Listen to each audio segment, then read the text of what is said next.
មជួបតែទុកជីវិតខ្លោចសាងហេតុអ្វីគេតាមចងវេរីកម្មអើយកម្មជាបាបផ្ដន់ទាខ្ញុំគ្មានស្រណោះ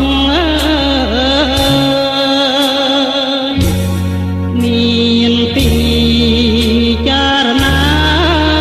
មនុស្សដូចគ្នាសោះ